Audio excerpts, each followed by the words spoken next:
Hello guys, I am गगन। मेरा इस साल IBPS PO में सिलेक्शन हुआ है and today I got this opportunity कि मैं आपके साथ अपनी जो स्ट्रेटजी रही है उससे रिलेटेड इंपॉर्टेंट पॉइंट्स डिस्कस कर सकूं। मैंने अपनी जो प्रिपरेशन थी बैंकिंग एग्ज़ाम्स के लिए वो सितंबर 2020 के स्टार्टिंग में स्टार्ट की थी एंड मेरा ग्रेजुएशन भी लास्ट ईयर ही कंप्लीट हुआ है। एंड मैंने अपनी प्रिपरेशन के लिए कोई भी बुक्स वगैरह नहीं फॉलो की, जो भी मेरे पास ऑनलाइन रिसोर्सेज अवेलेबल थे मैंने उन पर ही रिलाई किया। एंड मेरी जो प्रिपरेशन थी वो सब्जेक्ट बेस्ड प्रिपरेशन थी। जैसे रीजनिंग के लिए जैसे आपको पता है कि प्री में आएगी, मेंस में आएगी। मेंस की जो मेरी रीजनिंग थी उसके लिए मैंने 2 रिसोर्सेज फॉलो किए। ध्रुव सर की जो प्लेलिस्ट है वर्चुअस पर, उसके लेक्चर्स मेंस प्लेलिस्ट के, एंड जो स्मार्ट गेडा की वेबसाइट है उस पर मेंस लेवल की जो पजल्स होती हैं, जहाँ इनपुट आउटपुट के जो भी क्वेश्चंस अलग अलग तरह के होंगे वो मैंने फॉलो किए। रोज़ इनकी जो मेरे रिक्वायर्ड टाइम जो मैं देता था उसके हिसाब से प्रैक्टिस करता था। एंड जैसे 1.5 घंटा 2 घंटा वो दे दिया।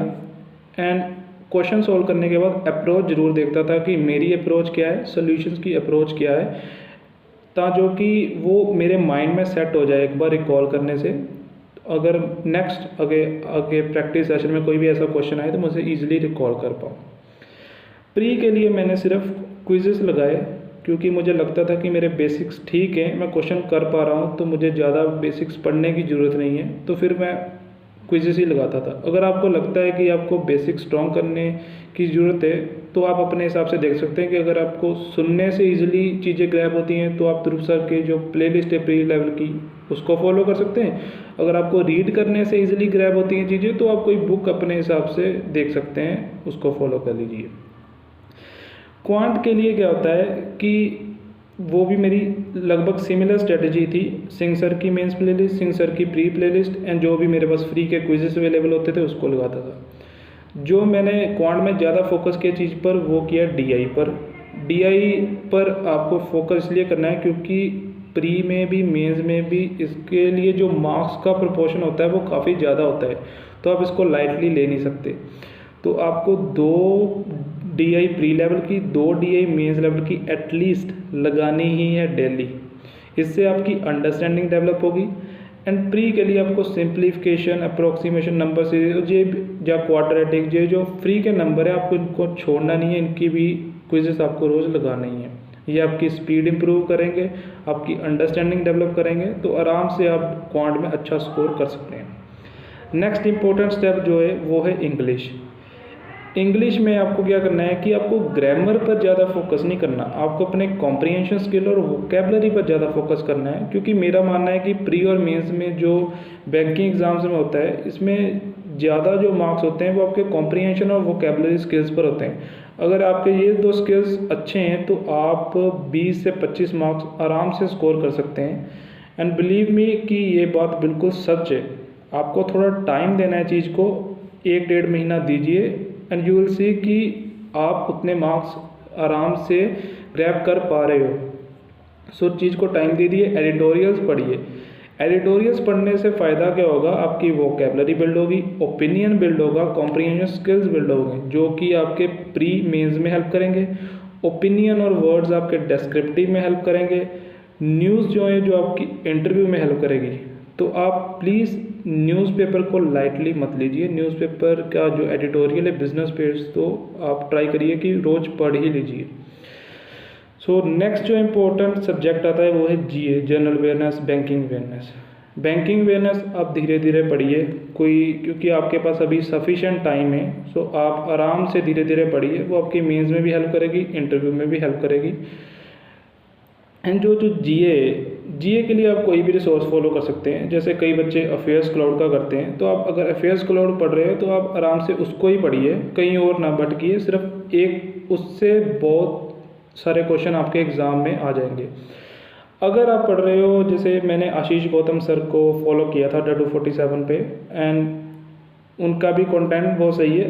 एंड आई विल सजेस्ट कि अगर आप कोई यूट्यूब के रिसोर्स से कोई सेशन देख रहे हो तो आप एटलीस्ट 2 रिसोर्स को तो फॉलो कर लीजिए। जैसे उनका सेशन 1 घंटे का होता है, तो आप जैसे करंट अफेयर्स फंडा को मैंने फॉलो कर लिया था, उनका 20 मिनट का होता, तो 1.5 घंटे में मेरे जो करंट अफेयर्स है डेली के, वो क्लियर हो जाते थे एंड उससे मैं नोट्स भी बना लेता था। नोट्स बनाने और करंट अफेयर सुनना ही सफिशिएंट नहीं है, आपको उसको रिवाइज भी करना चाहिए। एक प्रॉपर मेथडोलॉजी बनाइए कि थोड़ा टाइम देकर किस तरह रिवाइज करना है, एंड रिवीजन का भी एक मेथड होता है। ऐसा नहीं कि आज पढ़ा कल कर लिया फिर छोड़ दिया, ये रिवीजन नहीं होगी। आपको प्रॉपर मेथड के साथ रिवाइज करना है। एक एक वीक का गैप देकर 2-3 बार रिवाइज कर लीजिए, आप लंबे समय तक उसको रिटेन कर पाओगे और जब आप मेंस होगा वो इजीली रिकॉल कर पाओगे।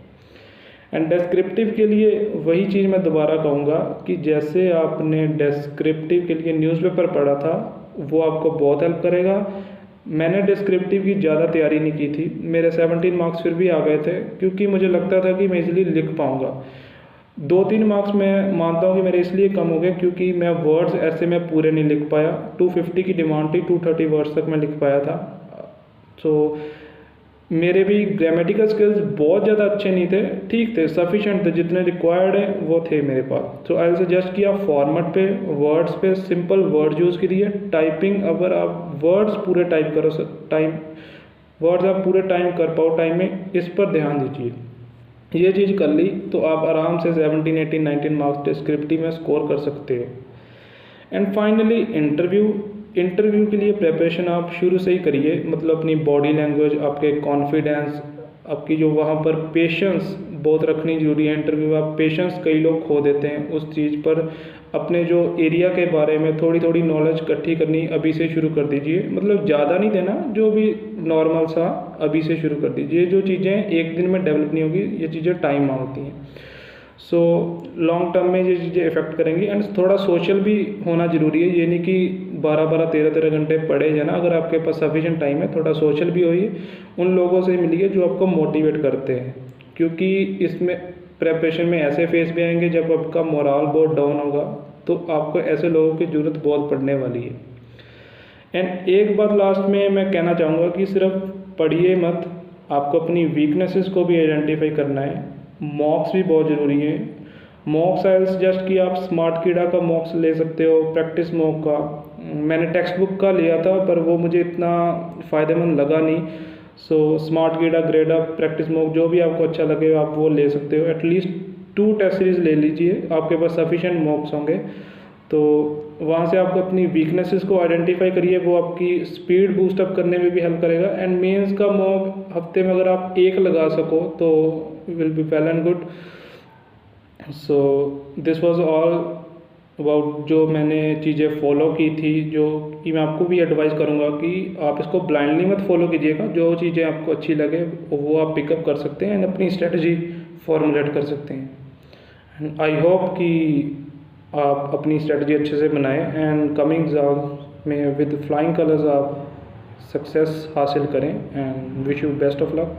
Thank you so much.